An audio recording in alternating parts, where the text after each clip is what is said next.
आणि भगवान दक्षिणमुखी हनुमान जन्मोत्सवाच्या निमित्तानं सुरू असलेला हा अखंड हरिनाम सप्ताह आणि या सप्ताहामध्ये दुसऱ्या दिवसाची सेवा या ठिकाणी करण्याचा योग आणि आमचे फार चांगले मित्र गोपीचंदजी गव्हाणे यांच्या माध्यमातून हा कीर्तनाचा योग या ठिकाणी आलेला. विठ्ठल विठ्ठल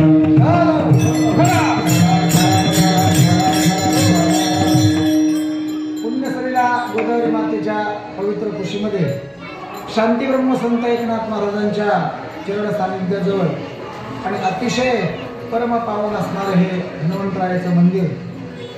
या मंदिराचा महिमा असा आहे की मंदिर जागृत देवस्थान आहे. जी इच्छा या हनुमंतरायाजवळ मागितली जाते हनुमंतराय ती पूर्ण करतात. खरं म्हणजे काहीही हनुमंतरायाजवळ मागा ते बुद्धिमतां वरिष्ठाने. त्यांच्याजवळ कुणाला काय द्यायचंय ही बुद्धी आहे. कोणत्या वेळेस आपली बुद्धी वापरायची हे त्यांच्याजवळ शक्ती आहे. ज्या ज्या गोष्टींचा आपल्याला आणि आपल्याजवळ जी गोष्ट नाही ती गोष्ट जर मिळवायची असेल तर हनुमंतरायाजवळ जायचं आणि हनुमंतरायाला प्रार्थना करायची. हनुमंता या गोष्टीचं बळ मला दे. हनुमंतराय ते तुम्हाला बळ देतील. मग ते बुद्धीचं बळ असेल हनुमंतराय देतील. तुम्हाला शक्ती पाहिजे असेल त्याचं बळ पाहिजे असेल ते तुम्हाला देतील.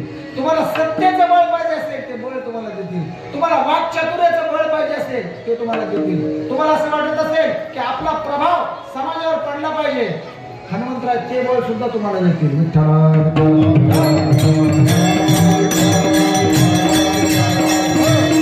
फक्त मागणाऱ्याची भावना सात्विक पाहिजे. जर तुम्ही त्यांना मागत असताना एखाद्या गोष्टीचा उपयोग त्यांनी दिलेल्या शक्तीचा शिपूट घातल्याशिवाय राहणार नाही. विठ्ठल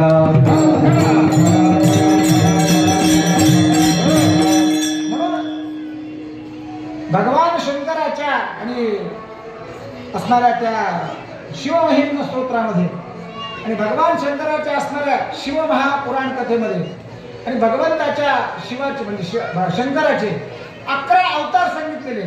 त्यापैकी सगळ्यात शेवटचा आणि 11वा अवतार म्हणजे हनुमंतराय. महाराज म्हणले रुद्र 11वा.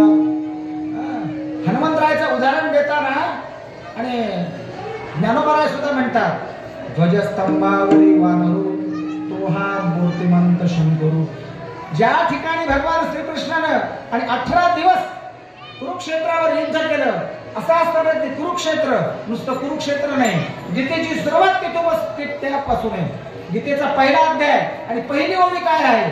धर्मक्षेत्रे कुरुक्षेत्रे समवेतायुः मामकः पांडवाश्चैव किम कुर्वत संजय. संजय उवाच दृष्ट्वा तु पांडवानीकं विगुणं दुर्योधनस्ततः आचार्यमुपसंयम्य राजा वचनं द्वैते. सांगायचा उद्देश काय? गीता सांगणार नाही तुम्हाला. मला म्हणायचं आहे काय की ज्या क्षेत्रावर तुम्ही आहात त्या क्षेत्राचं महत्त्व तुम्हाला कळायला पाहिजे. ज्या क्षेत्रात तुम्ही राहता त्या क्षेत्राची ताकद काय तुम्हाला कळाली पाहिजे.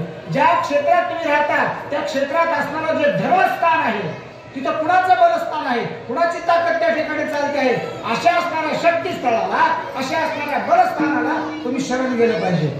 तुकोबारायांनी ही गंमत बघितली, त्यांना हे लक्षात आलं की अरे आमचं बलस्थान कोण आहे तर नाथ महाराज आहे, आमचं बलस्थान कोण आहे तर हनुमंतराय, श्रेष्ठ असणारे तुकोबाराय, भक्तामध्ये असणारे शिरोमणी तुकोबाराय आणि हनुमंतरायाकडे जातात आणि त्यांना विचारतात काय भक्तीच्या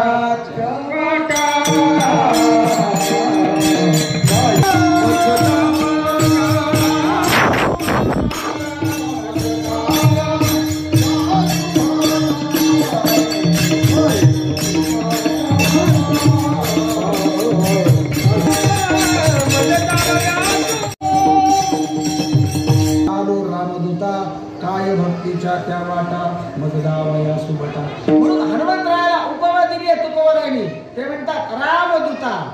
खरं म्हणजे माणसानं पहिल्यांदा दास असलं पाहिजे आणि हनुमंतरायासारखं दूत असलं पाहिजे. दूत या शब्दाचा अर्थ आहे निरोप पोहोचवणारा. जो आपल्या मालकाचा निरोप आहे तसाच्या तसा निरोप तंत ज्याला पोहोचवायला सांगितलं त्याला पोहोचवा, मध्ये त्यानं गडबड करू नये. अर्थात काय, जर आपल्या भाषेत सांगायचं लक्षात द्यायचं तर म्हणजे पोस्टमनला जर आपण जर एखादं मनी ऑर्डर केली तर पोस्टमन त्याच्यातले पैसे काढून घेतो का?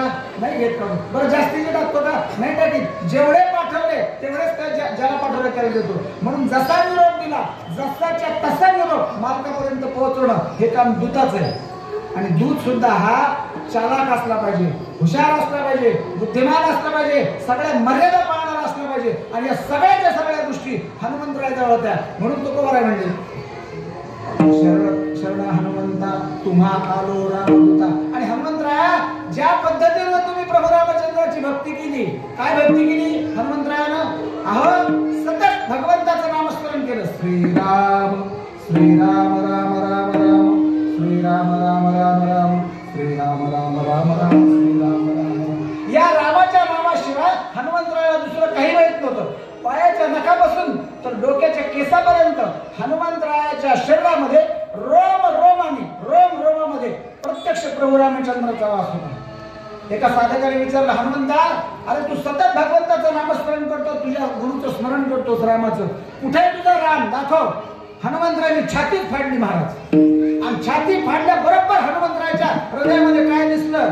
सर्वस्वचाहं विष्णू. जो सगळ्यांच्या हृदयामध्ये आहे तो तुम्हाला आम्हाला दाखवता येत नाही, पण हनुमंतराय दाखवतात. सर्वघटी राम देहादेही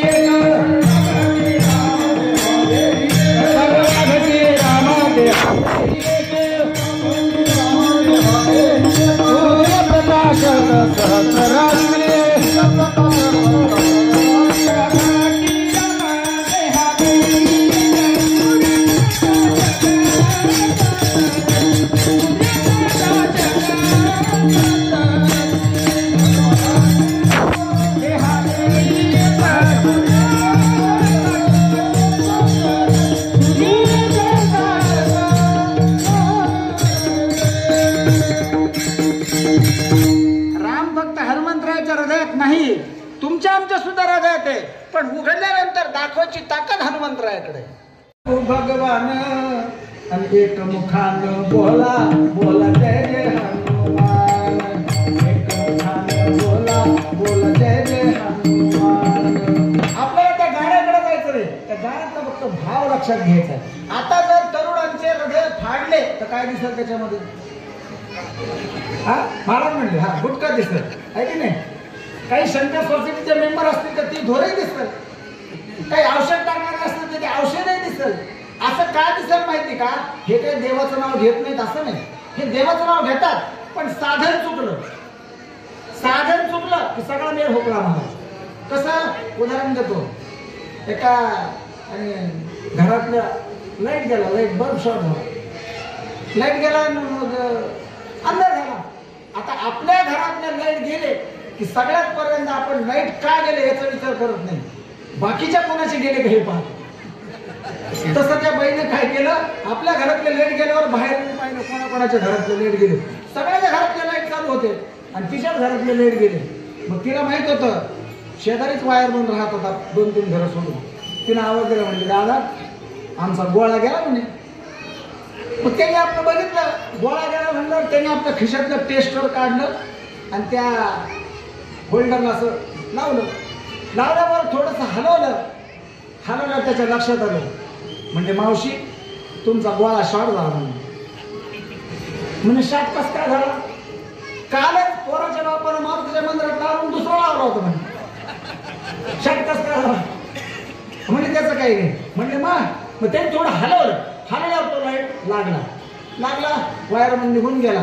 2-3 दिवसानंतर गंमत असल्याने पुन्हा तो गोळा शॉर्ट झाला आणि मग घरात तिचा नवरा बसलेला होता. तो म्हणला गोळा शॉर्ट झाला, त्या वायरमनला आवाज दे. ती म्हणली गरज नाही, वायरमनला द्यायची आवश्यकता नाही. मला माहित त्यांनी काय केलं म्हणजे.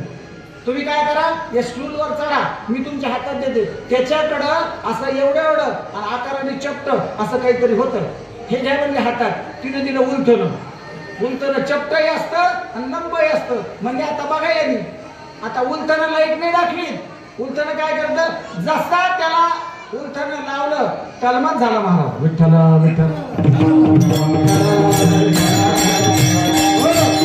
म्हणून काय झालं, साधन चुकलं.